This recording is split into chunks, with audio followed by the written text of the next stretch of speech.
Good morning, ladies and gentlemen. This is Shahab Karni from the studios of Television I-95 from Washington. Welcome. As you can see on the promo or the flyer, it says agriculture land ownership vis-a-vis with respect to Pakistan, that how non-resident Pakistanis can create alternate liquidity pipeline or cash pipeline for Pakistan by leveraging the agriculture sector and the farmlands that in plenty Pakistan has to offer.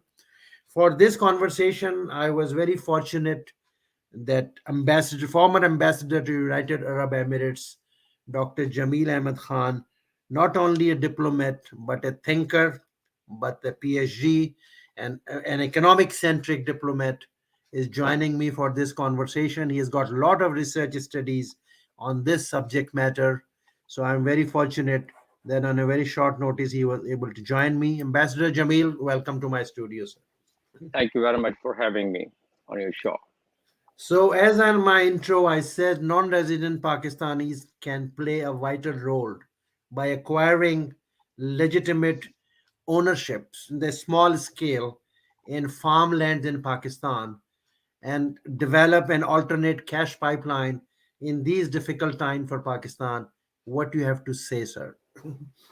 No, very much so. In fact, Pakistan is an agriculture country, and agro-based industries is the name of the game.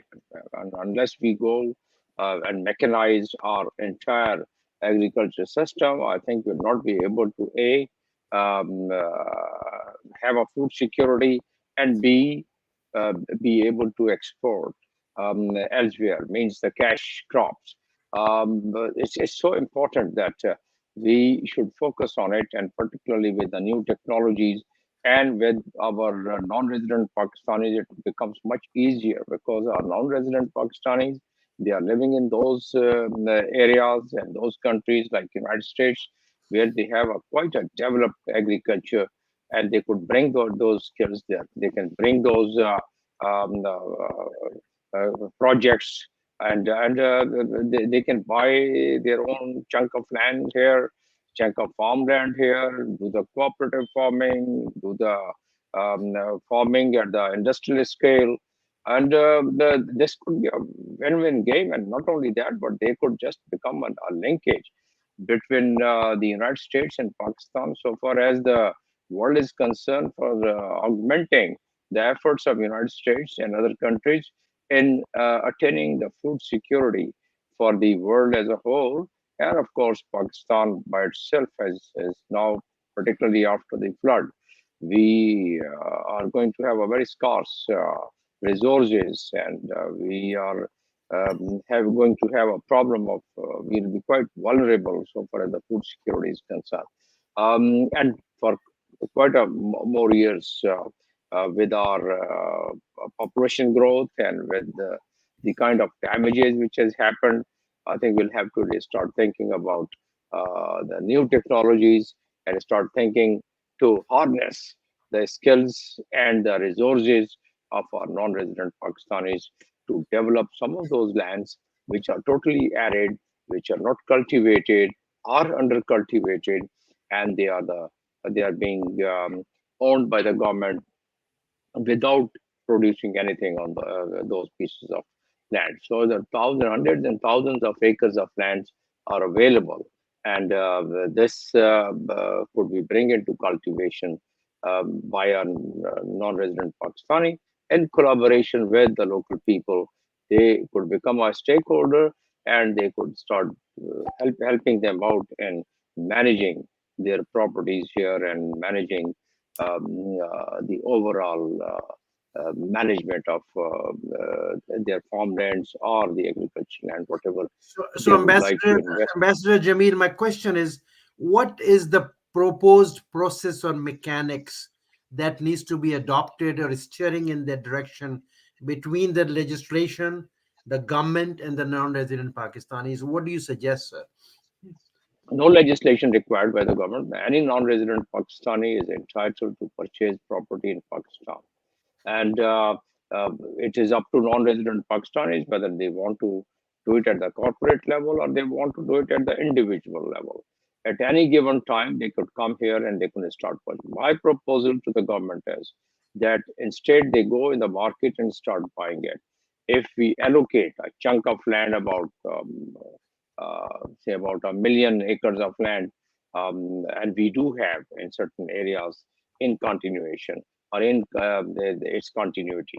Once that is earmarked for that, so our overseas Pakistanis could start choosing that whether they want to have 1 block, 2 block, 10 block, 20 blocks, or whatever, and then that would also attract joint venture, which is against within the legal framework of the Pakistani law, that the joint venture can happen with any Pakistani or any non-resident Pakistani. So that way, for example, if there are about say 100 acres of land as a unit, and there are about 2,000 units of that kind, that could be uh, brought into a cooperative farming. That is one. That could be brought under SECCP registration as a company, as a private limited company. It depends the scale and magnitude of the project which are overseas Pakistanis they want to really attempt to initiate. But the government of Pakistan, it's such a proposal that which I had also made during my stay and during my tenure as an ambassador of Pakistan to UAE, because in UAE, they had started doing it at a smaller scale because they don't have that much of land available with them, and that too, that much of cultivable land. So from that perspective, I had sent a proposal and concept paper to government of Pakistan about the same thing, that they could allocate certain areas for the overseas Pakistanis or the non-resident Pakistanis to purchase those lands, and that way it could be a cash generation at this difficult time, and there won't be any difficulty in generating few millions or a billion or so, because such an attractive thing that everyone would like to have some ownership of a farmland or some kind of a land, and that ultimately helps the country to address its food scarcity and food problem and the food security problem, which in turn helps the globe as a whole. You know, the more countries produce the food grains, the more food security would be ensured. So from that perspective, I think our overseas Pakistanis or the non-resident Pakistanis, they could play a very vital role. As I said, that technology, the resources, what they have, and of course ownership in their own country of origin. So this could become a win-win game, and they could always advance, show their interest, and accordingly government would be more than delighted and happy, in my view, to to accept the offer. Not only accept the offer, to give them more incentive So, to go for it. Ambassador, thank you very much. With your permission, I just wanted to show my audience this picture. I mean, and I'm sure you have dealt with Mr. Bill Gates while you were ambassador in United Arab Emirates, Ambassador Jamil. By the way, Bill Gates is the number one farmland owner in America, and behind him, if people don't know, is the second richest person so far, Warren Buffett. He is the number two farmland owner in America. So there has to be a reason, Ambassador, why Bill Gates is investing in farmlands, not in Silicon Valley of America or in Bangalore right now, but in agriculture and farmland. What do you have to say, sir? Well, that's a future, the kind of conflicts which we have around the world, the way the world is expanding, the way the population is really rising. It's the agriculture sector which is going to really flourish, and that is one tangible asset one can have, which not only helps the individual in terms of multiplying its wealth, but also it helps the population as a whole, rather a globe as a whole. So these are the wise people. Bill Gates, I have had a meeting with Bill Gates while I was in UAE, and I could understand the kind of vision he has. And with that vision, followed by Mr. Warren. So these are the people who are the successful people of the world, And once they are doing it, that means there is a huge scope around the world, and it can benefit not only those individuals who are investing in it, but it could address a very larger cause of the globe. And with this expanding population of the world, I think there is no shortcut but to start focusing on the agriculture as much as possible, and of course with the technology to grow as much as possible. Now, Mr. Ambassador, combining your expertise in the diplomatic arena worldwide, you have served in multiple countries as ambassador. You have served at United Nations also as the security advisor in a lot of capacities. And in geopolitical situation, geoeconomic, especially coming with Pakistan, agriculture sector, and US aid, giving aid rather than that, how about if the American private sector or the public sector can join hands in developing the agriculture and farmlands in Pakistan? Don't you think that will be a historical turnaround or turning point? It can be a turning point for Pakistan also. What do you think in your global perspective? What do you have to add into that, Ambassador? Well, from the geopolitical perspective, yes, we've been having a very deep relations. Although there have been sometimes some kind of coaster type of stages, but overall, we have been maintaining our trajectory of bilateral relationship with the United States. And such a proposal, I think the government, not only government, but the people of Pakistan, they still remember the kind of support which they've been getting, technical and tactical, from the United States from time to time.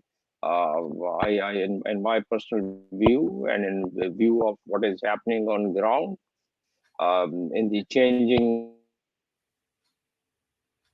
international landscape, this could be not only economically beneficial, but it could be beneficial from geopolitical standpoint. Plus, Pakistan would protect its own interest. We are friend with the United States. We are friend with China, and we would like to have a bilateral relation at the same trajectory which we've been maintaining with the United States. And also, we would maintain our trajectory the with China without compromising our own interest of Pakistan. And this agriculture project, if the joint venture takes place, as I said, that the law of the land permits that any entity of any foreign country, if they have a joint venture with the Pakistani parties, they can always make investment. But if they want to go state as a multinational company, they can also do that. There are provisions, and we always Pakistani government and Pakistan has the laws. They have the rules and regulation where they encourage as the corporate multinational companies to come and invest here, FDI. So foreign direct investment, particularly in the agriculture sector and agroeconomy, I personally feel that could be a win-win game for all the entities and all the parties and the government of Pakistan. I personally feel that from the perspective of geopolitical landscape, as well as from the perspective of economic diplomacy, I feel that this could be a very plausible idea and the project if they try and implement that. I like the word economic diplomacy, sir. You said it all. So, Ambassador Jamil, thank you very much for joining us. We have got last 60 seconds. Would you like to add something for the non-resident Pakistanis, being because you worked as an ambassador in United Arab Emirates? Lot of our Pakistanis, they are working, hardworking people, sending remittances and that money to Pakistan.